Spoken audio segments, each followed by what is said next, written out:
Browns and Colts Sunday at 1 at Lucas Oil Stadium in Indianapolis. We're going to give you 3 things to watch, and then stick around. We're going to make our picks at the end. Mary Kay, start us off.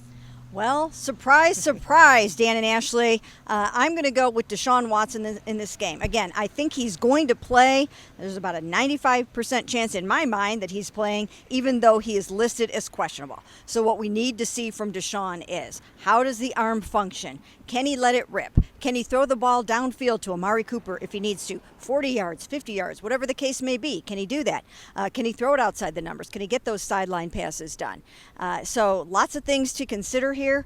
But hopefully for him and for the Browns, he came through this practice okay, these 2 back-to-back practices okay, and he will be out there leading them to victory. One of these days I'm going to go first, and I'm going to pick the quarterback. Ashley, what are you watching? Yeah, I'm really curious. This is another run defense test for me. Now, Jonathan Taylor is back. His holdout ended with the Colts. He got a contract extension. He's played in 2 games. This is going to be the 3rd game back. So far, he hasn't had that breakout game on the ground yet. One game he ran for 18 yards. Another game he ran for 19 yards. It feels like he's going to be due for one of those soon. And this run defense right now, the 4th ranked run defense in the NFL that Cleveland has, it's much better than it was last year, but I think it's still an important test when you have a really good back like Taylor on the other side. And for me, it's a little bit of a vibes check, I guess. You know, the Browns have been the talk of the NFL. This defense has been a talk of the NFL. They are playing with a lot of swagger.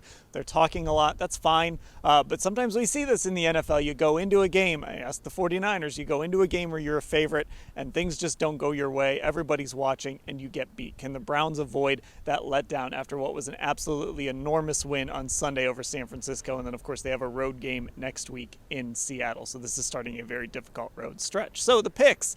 I'm saying it won't happen. I'm saying that they will continue what they've been doing on the defensive side of the ball. I don't know what we're going to see out of this offense just because I don't know how healthy Deshaun is. I don't know if he's going to start, but I think the Browns offense will do enough to win. I'm going to go Browns 18, Colts 10. Dan, for basically the same reasons, I have an almost identical score to you. I think this defense is good enough to keep the Browns in just about any game at this point. I'm a little gun-shy to pick a higher scoring game, especially after the 49ers game and just the questions on this offensive side of the ball. So I'm going Browns 17-10. Mary Kay? Well, you know, I keep looking at the last game that Gardner Minshew played, and he threw 3 interceptions and lost a fumble.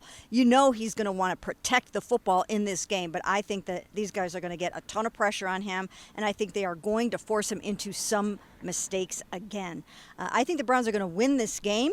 I don't think it's going to be necessarily a huge blowout. They do have to learn how to get out there on the road and deal with crowd noise and all that kind of stuff. I think they're going to win 24-17. Okay, there we go. A clean sweep here. Browns and Colts Sunday at 1. We'll have complete coverage at cleveland.com/Browns.